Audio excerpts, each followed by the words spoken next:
Hello everyone, I'm Jay Joshi and welcome to the fourth episode of Learning Java. Today we'll be learning about operators. So, what are operators? As you might have seen in the previous episode, operators are tokens that perform specific operations on data. Data is a variable, constant, literal, or expression. Operators can be classified into two types. They can be based on the number of operands they use and the type of operations they perform.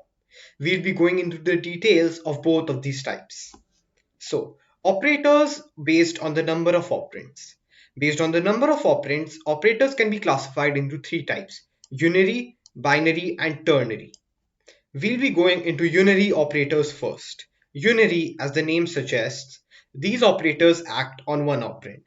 The examples of these operators are plus, plus, minus, minus, and exclamation mark, which is the logical not in Java.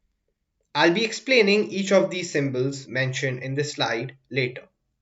Binary operators. These operators act on two operands. These are the examples for binary operators. Ternary operators are operators that act on three operands. This is called a conditional operator and this exclamation mark and colon, and we'll be covering this exclamation mark and colon in a later session. So, based on the operations the operators perform, they can be classified into these types: arithmetic operators, relational operators, assignment operators, logical operators, conditional operators, shift operators, and bitwise operators. Shift and bitwise operators we'll be covering in a later session. Now, we'll be going into the details of each of these operators. Arithmetic operators. Arithmetic operators, like the name suggests, perform arithmetic operations. These include plus is equal to, multiplication sign, division, and mod. Mod basically means, let's say you divide two numbers. Let's say you do 5 mod 2. So what will be the answer? The answer will not be the quotient, it will be the remainder. So when you divide 6 by 2, the quotient you get is 3, but the remainder is 0. So mod returns the remainder. So in this case, the answer will be 0. This is what this percentage sign does. Assignment operators. Assignment operators are used to assign a value, which is equal to, plus is equal to, minus is equal to, into is equal to, divide by is equal to, and mod is equal to. So let me explain this. Let's say you have I equals 0. So let's say we need to add 1 to I. So we can write I is equal to I plus 1. Now, instead of writing I is equal to I plus 1, which has 5 characters, we can write I plus equals 1. We can use an assignment operators. So I plus equals 1 means I is equal to I plus 1. So this is a shorter way of writing. It uses only 4 digits and that uses 5 characters. So it doesn't matter whatever you use. It's just an available option. Relational operators are used to compare two variables, constants, or literals. It's pretty self-explanatory. Increment and decrement operators. We'll be covering these operators in details in a later session, but I'll give you a brief of them for now. Increment and decrement operators are plus plus and minus minus.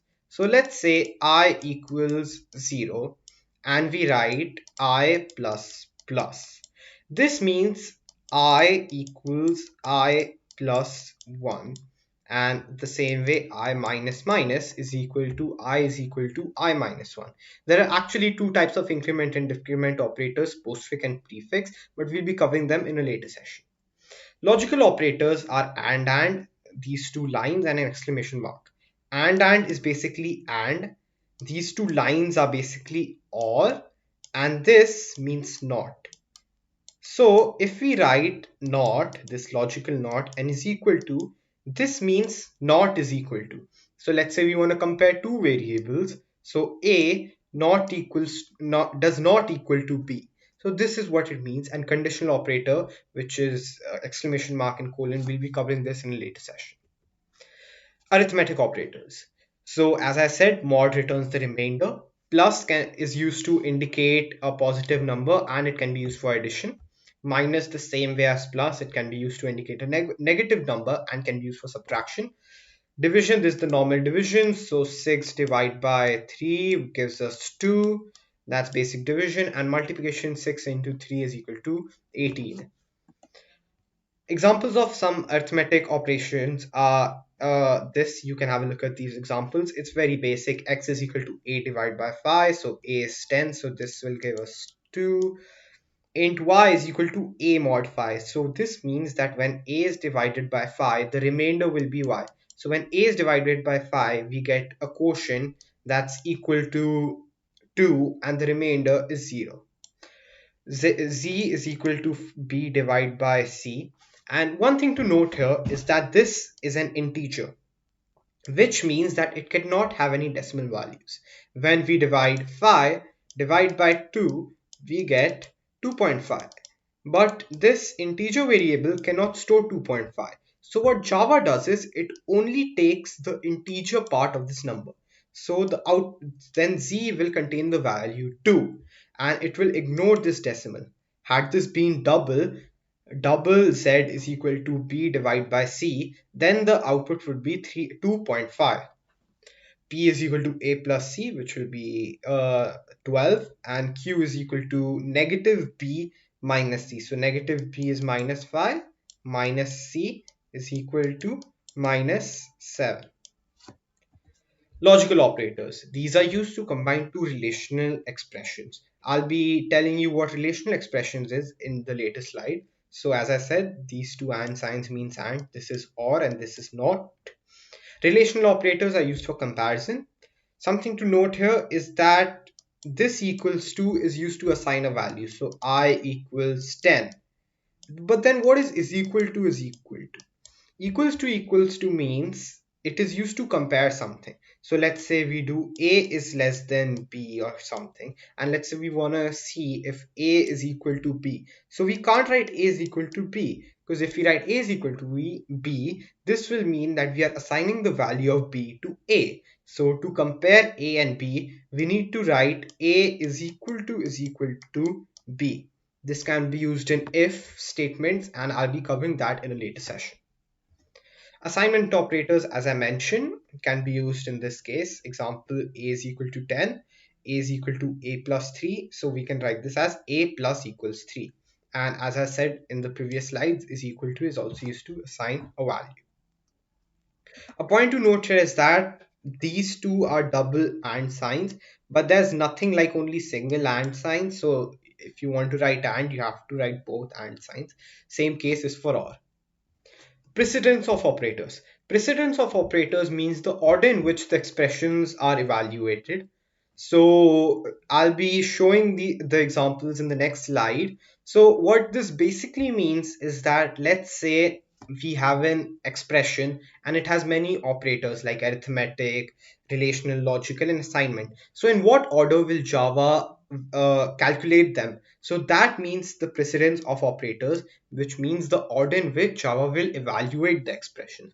And a point to note is that Java follows the BODMAS rule. So I'm sure you all know what BODMAS is. So the order of precedence is expressions with parentheses, which means that anything that is in brackets will be evaluated first. So let's say we have 4 plus 5 plus minus 3 example. It really doesn't matter in this case. But so Java will evaluate 4 plus 5 first, and then it'll do minus 3. Prefix and postfix operators, which is basically increment and decrement. Arithmetic operators, relational operators, logical operators, and assignment operators. This order is important to know, as when we do output questions, we have to follow this precedence. Order of evaluation. Let's say we have two pluses in a expression. So let's say 3 plus 4 plus 5. So there are no brackets and it's 3 plus 4 plus 5. So what will Java do? Will it go from left to right or from right to left? It really doesn't matter, but it'll be helpful in it really doesn't matter in this case, but it will be helpful if we have a very big expression and there are multiple operators. So all these operators which I've written over here have the order of evaluation from left to right. So Java will do 3 plus 4, which is 7, and then 7 plus 5, which is 12.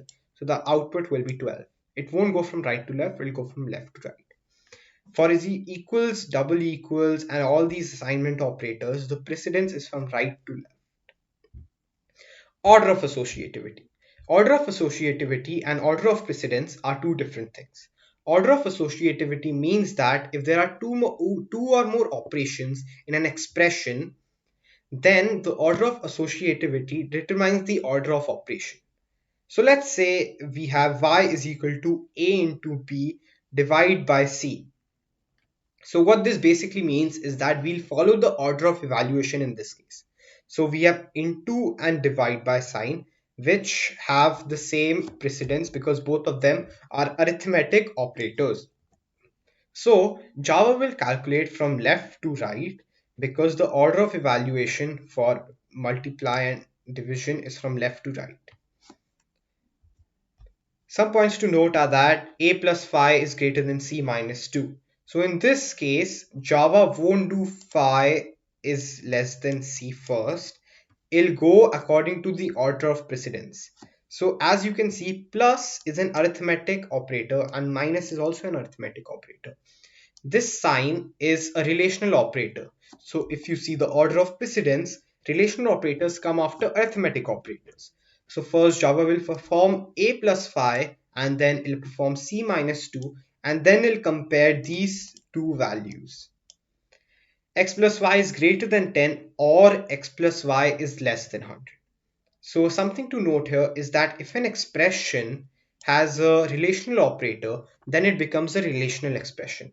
In this case, this entire thing is a relational expression.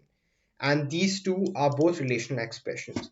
As you might have seen in this slide, logical operators are used to combine two relational expressions. So in this case, there are two relational expressions and this OR, which is a logical operator, is used to combine these two relational expressions. So in this case, x plus y will be performed first, then x plus y will be performed plus, then greater than 10 will be performed, then less than 100 will be performed, and then these two values will be compared. Same applies for this. Now let's say we have two if statements. One is this and the other one's this. So for this to return a boolean true value, either one of these has to be true because this is OR. So let's say this is true, this is false. So true or false. So that'll be true because one of them is true. If both of these are false, then this will be false. But in this case, to return true, both of these have to be true because as you know in English and OR, it's the same in Java. X not equals to 7. This is again used in a if statement, so we need to check if x is not equals to 7. X equals to 7, which means that we are comparing if x is equal to 7, and x equals to 7, which means we are assigning the value of 7 to x. That's it for today, everyone. Thanks for watching, and if you have any doubts, queries, or suggestions, you can mail me. My email will be in the description below, and thanks again for watching.